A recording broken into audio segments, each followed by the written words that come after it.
So now that my time with Sumo is over, what do I actually think of this car?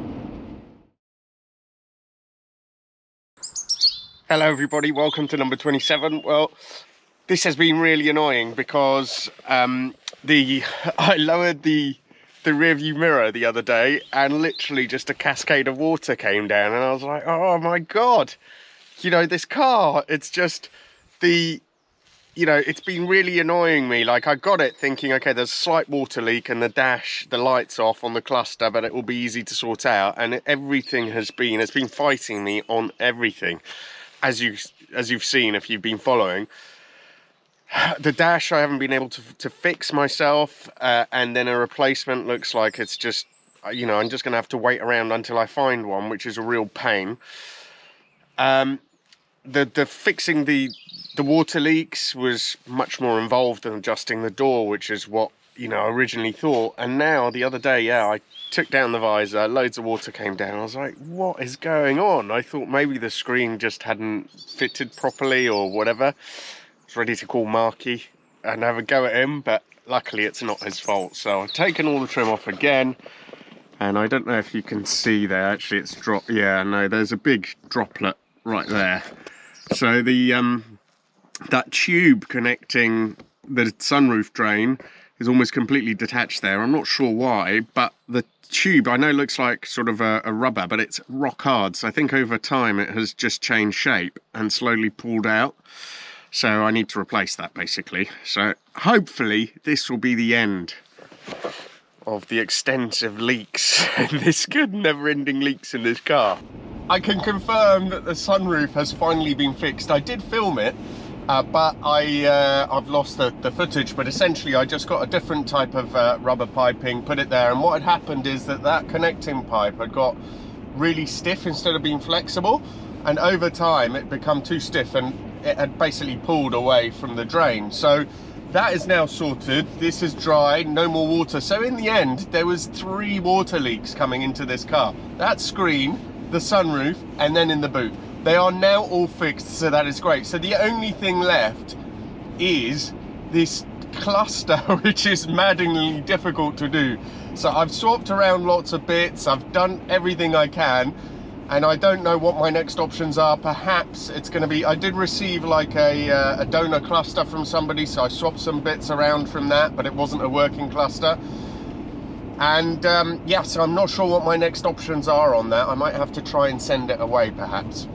Hello everybody, it's been several weeks since the last update, and one of my viewers, Lee, agreed to have a go and see if he could fix this. At the same time, he also gave it to a colleague who works at Oxford University and works with some sort of space stuff. So, and they couldn't really find much that could have been wrong with it. Apparently they've replaced a few capacitors, and let's see if that makes a difference. If it doesn't, in any case, Sumo is on the way out because I don't use it, I don't have any use for it. That has sort of become my daily there. That is my fun car. The Sprite's still here, although I might be selling that soon. I'm starting work on the Ferrari, and there just isn't really any need for Sumo. It's a great car, but and in terms of fixing one of these, if it doesn't work now, the best thing is to buy a second-hand one. So it's just a case of waiting on eBay. They're not expensive, about 100, 150 pounds. But there's no point me just keeping this car here. It could be I'll find one in a couple of weeks, or it could be like, 2 or 3 months. So let's see, fingers crossed.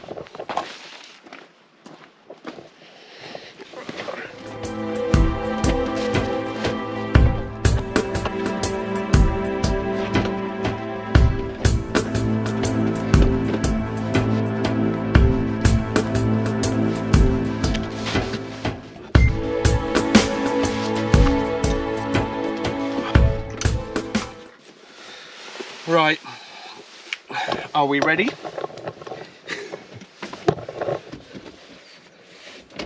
Let's switch it on and see what it does.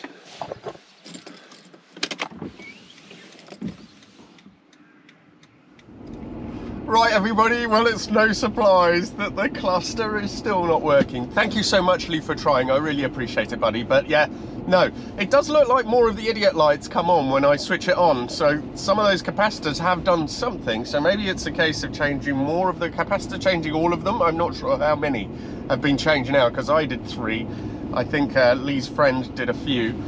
But it's still, the backlights still aren't working, and that's frustrating because the rest of the cluster is working perfectly. All the dials, all that stuff is great, and that's a shame because they do normally tend to break in other ways, these. So it's just the backlighting, but unfortunately I have to admit defeat, and the next step would be to send it off, I guess, to a company to try and get it fixed. But if they can't fix it, they will still charge a holding fee, understandably, of, I don't know what it is, with postage it ends up being like close to £100, and I just don't want to risk that, because you can buy second-hand ones for about 100, 150, which in theory should definitely work, and I just don't want to go down that route. And the problem is, I could find a second-hand one next week, or it could be in 2 or 3 months. You just have to wait.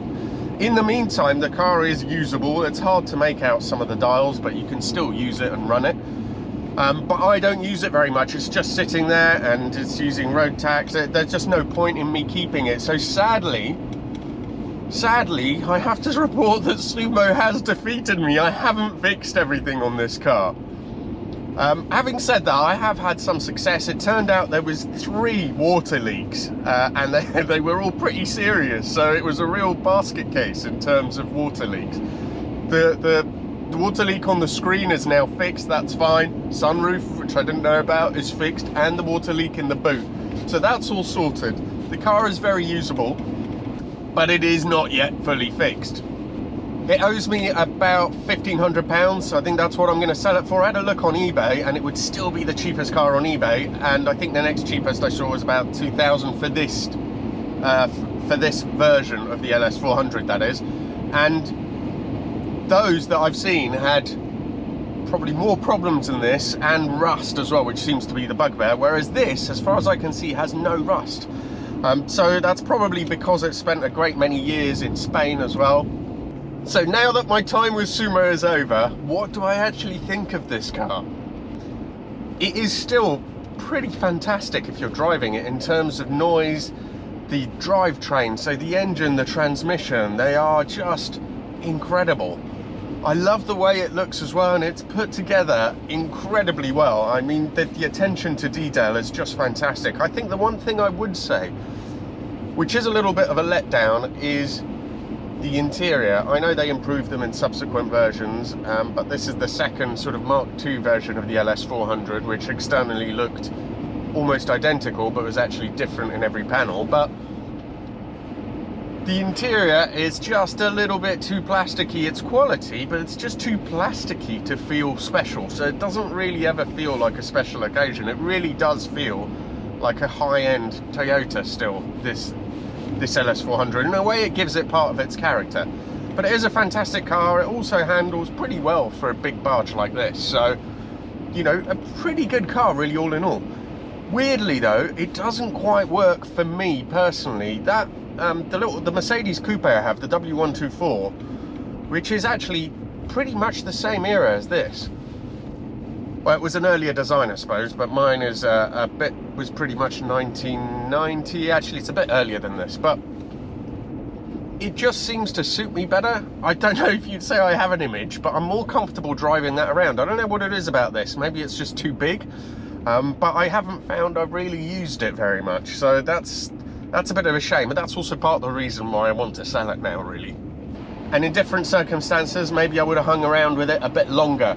But, you know, it's a nice, straight car. I think what I would do if I was going to keep it longer term is that I would definitely change the front suspension. I've twiddled the settings now, and it is pretty good. But I think the original shocks would definitely be better, and you can get some landed from the US Rock Auto for £250. So I think it's pretty much a no-brainer if you're going to buy this car.